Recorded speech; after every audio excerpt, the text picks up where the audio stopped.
We all have burdens, whether it is financial, mental, emotional, or physical. Living with some type of burden is a byproduct of living in this broken world. No one is exempt. God knows this, and He is waiting for you to come to Him with your burdens and troubles. Here are 4 biblical reasons to bring your burdens to God today.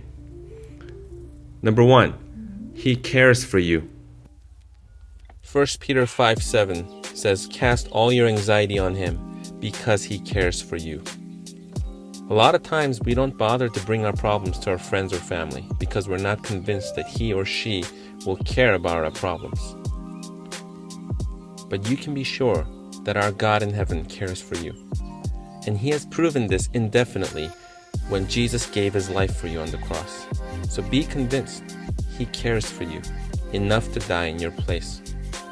When no one else seems to care, He is there for you, and He cares. So bring your burdens to Him. Number 2, He will not fail you. Psalm 55:2 says, "Cast your burden on the Lord, and He will sustain you. He will never allow the righteous to be shaken." God is not only compassionate in heart, but He is mighty in power. When you feel like you can't go on any further in your own strength, He will lift you up with His right hand, and He will sustain you and keep you. If you belong to Jesus, you are righteous in His sight. And like it says in our verse, He will never allow the righteous to be shaken. So bring your burdens to Him. And if you've not yet trusted in Him, bring your burdens to Him all the more.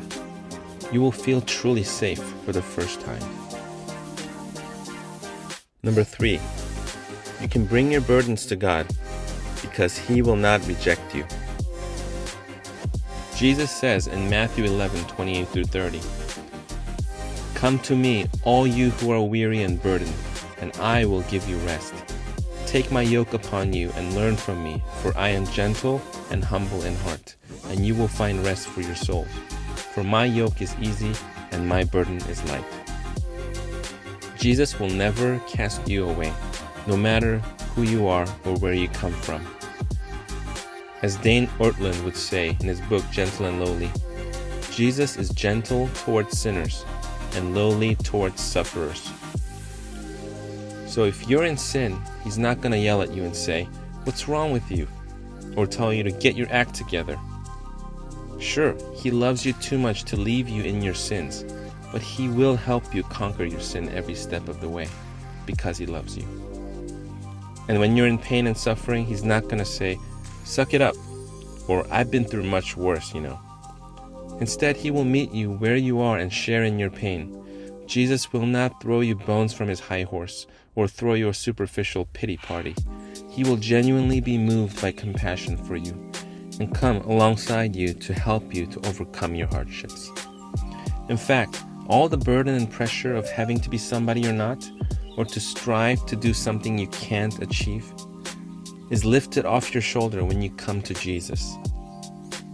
In Him, you will experience true freedom for the first time. Of course, Christian freedom doesn't mean you get to do whatever you want in Jesus' name. Because when you trust in Jesus, you make Him the boss of your life. The thing is though, Jesus is the best boss anyone can ask for. Hence His promise, "My burden is light and my yoke is easy."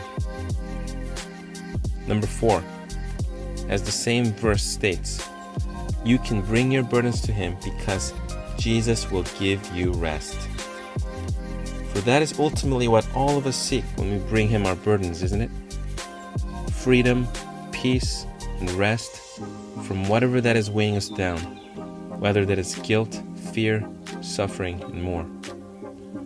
So if these verses tell us anything at all, no one is too far gone, no burden is too great for our God to bear. So I encourage you today, come to Him and cast all your burdens on Him. He's waiting with open arms. God bless.